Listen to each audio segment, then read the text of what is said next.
Jai Guruji, Satsang by Jaya Aunty on 21st September 2017। गुरुजी की कृपा हमेशा हम संगत पर बनी रहती है, चाहे हम कहीं भी हों। हम भले ही अपनी व्यस्तता में उन्हें याद ना करें, गुरुजी हमेशा हमें याद रखते हैं। गुरुजी को याद करने के लिए हमें किसी स्वरूप या सत्संग की आवश्यकता नहीं है। जो भी जुड़ा उसके सांस सांस में बस गए। जिस दिन से गुरुजी ने हाथ पकड़ लिया, हमारा बुरा हो या भला, सभी अच्छे के लिए होता है। संगत को धीरज रखने को बार बार कह रहे हैं। कर्म कटवाने वाला समय मुश्किल भरा होता है, पर जैसे जैसे हमारी कर्मों की गठरी कम होती जाएगी, हमें खुशियां मिलती जाएंगी। गुरुजी ने बड़े आसान तरीके दे रखे हैं अपने को आगे ले जाने के लिए। सत्संग, सेवा, सिमरन, लंगर, और अब हमें जाप की ओर मोड़ रहे हैं। हमारे शास्त्रों में जाप से होने वाले चमत्कारिक घटनाओं का उल्लेख मिलता आया है। जाप में शक्ति है, इसमें किसी को कोई दुविधा नहीं है। पर जब जाप हम गुरुजी की शरण में आकर करते हैं तो गुरुजी हमारे जाप को ब्लेस कर देते हैं।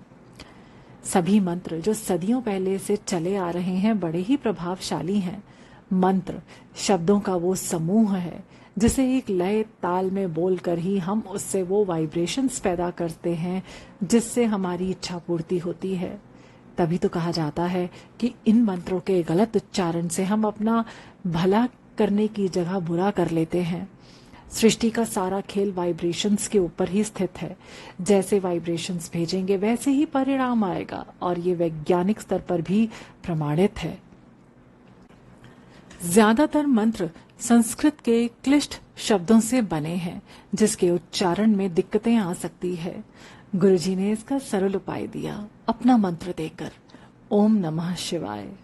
कई बार मैसेज भी दिलवाया कि ये मंत्र उतना ही शक्तिशाली है जितना कोई अन्य मंत्र, जैसे कि महामृत्युंजय मंत्र। जिसे महामृत्युंजय मंत्र करने में परेशानी हो या इच्छा ना हो, वो इस मंत्र को कर ले, परिणाम बराबर ही मिलेगा। ऐसे भी हमारे मंत्र जाप को गुरुजी ब्लेस करते हैं। अन्यथा जितने मंत्र पढ़कर हम अपने को इस तरह से अपग्रेड महसूस कर रहे होते हैं, उतने मंत्र से तो हमारे आसपास के ऑरा में भी परिवर्तन लाना मुश्किल है। ऋषि मुनि सालों सालों तक बैठकर मंत्र जाप करते हैं तो उन्हें कुछ सिद्धियां प्राप्त होती हैं। हम तो अपनी सांसारिक गतिविधियों में लगे हुए हैं और कुछ समय मात्र के लिए इन मंत्र जाप में होते हैं। फिर भी जो ब्लेसिंग्स गुरुजी की कई संगतों को मिली हुई हैं, वो साधारण जन समुदाय के लिए अभूतपूर्व है। गुरुजी हमारे भाव को देखते हैं, उनके मैसेज को पूरा करने की इच्छा को देखते हैं। गुरु आज्ञा को हम कितना महत्व देते हैं ये देखते हैं। मंत्रों का क्या है, वो तो सदियों से चले आ रहे हैं, पर इस बार जिस तरह से गुरुजी ने अपनी संगत को मंत्र जाप करके सृष्टि को उबारने की जिम्मेदारी सौंपी है, वो तो आज तक ऋषि मुनि ही करते आए। आम लोगों के लिए ऐसी कल्पना की वो जाप करके सृष्टि को आलोप होने से बचा सकती है, भी असंभव जान पड़ेगा। गुरुजी की ब्लेसिंग्स ना हो तो आज तक मुझे याद ही नहीं आता कि एक पूरे दिन के मंत्र जाप को कभी पूरे होश में किया हो। या तो ट्रांस में रहती हूँ, या तो समाधि, या तो नींद, या तो विचारों के ना खत्म होने का क्रम चलता रहता है। फिर भी गुरुजी ने अपनी बड़ी ब्लेसिंग से नवाजा है। जिस तरह से हम ये नहीं कह सकते कि हमने इतने सत्संग अटेंड किए, इतने लंगर खाए तो हमें ब्लेसिंग्स मिलनी ही चाहिए, उसी तरह मंत्र जाप भी हमारे गुरुजी ही ब्लेस करते हैं। अन्यथा घंटों बैठकर भी हम कुछ खास जमा नहीं कर पाएंगे। गुरुजी की मेहर सब पर है। जो आ गया कुछ न कुछ लेकर ही जाएगा। जिसने मांगा उसने तो पाया, पर जिसने नहीं मांगा उसने सब कुछ पा लिया।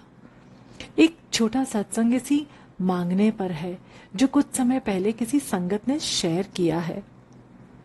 एक दादी गुरुजी के दरबार में पहली बार आती हैं और कहती हैं कि उनकी पोती की शादी करा दो, बस वो यही मांगने आई हैं। कुछ ही समय में पोती की शादी तय हो गई। वो ये बताने दोबारा आई सत्संग में, उसके बाद कभी नहीं आई। कुछ समय बाद ही पोती का तलाक हो गया।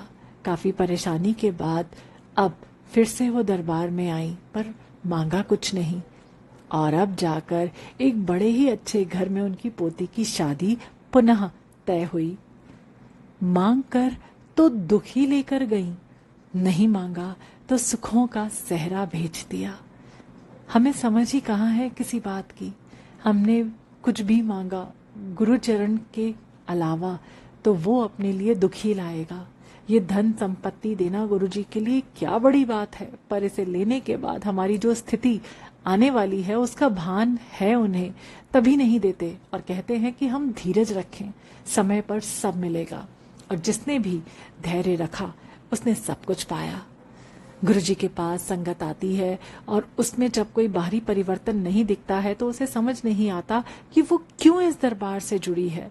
कोई चमत्कार यदि हमारे साथ नहीं हुआ तो हम धीरे धीरे कई बार विमुख भी होने लगते हैं। कई संगत बरसों तक गुरुजी के साथ रहे, फिर दूर हो गए और जब उन्होंने वो सब खो दिया जो उन्होंने यहाँ पाया था, तब जाकर फिर से दरबार में हाजिरी लगानी शुरू की।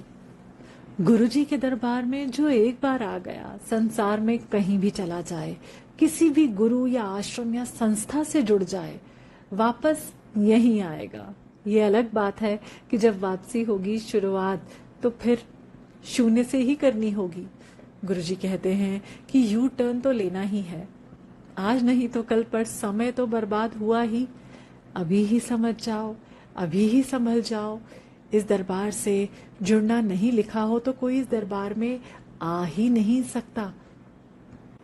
ऐसे भी संगत हैं जिन पर गुरुजी की कृपा बरसी पर उन्होंने उसे अपनी किस्मत का नाम दे दिया। ऐसे संगत को भी जुड़ने में समय लग जाता है, पर जुड़ना तो है ही। एक बार जिस आत्मा ने गुरुजी के दरबार का आनंद ले लिया हो वो कभी भी उस आनंद से अपने को दूर नहीं रखेगी। चाहे उसे कई शरीर बदलने पड़े, वो आएगी और इस दरबार से ही अपनी मुक्ति तय करेगी। हम गुरुजी को सत्संग तक ही सीमित रखते हैं। गुरुजी जब सांसों में आ जाए तब समझें कि हमारी भक्ति परवान चढ़ी है। उसके पहले तो हम सभी बस अपने को गुरु भक्त कहकर झूठी तृप्ति ही लेते हैं।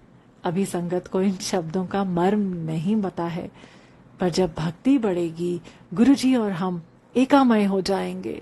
सृष्टि यानी हम और सृष्टा यानी मालिक में कोई भेद नहीं रह जाएगा।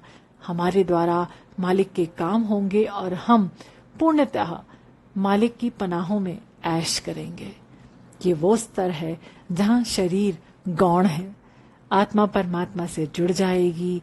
बाकी जमाने के लिए हो सकता है कि ये विरले घटित होता हो, पर गुरु संगत के लिए ये कोई असंभव सी बात नहीं है। बस हमें अपनी निरंतर शुद्धि पर ध्यान देना होगा, जो गुरुजी लगातार करवाते आ रहे हैं। बस हम बने रहें गुरुजी के पास, गुरुजी सब कुछ करवा लेंगे। जय गुरुजी।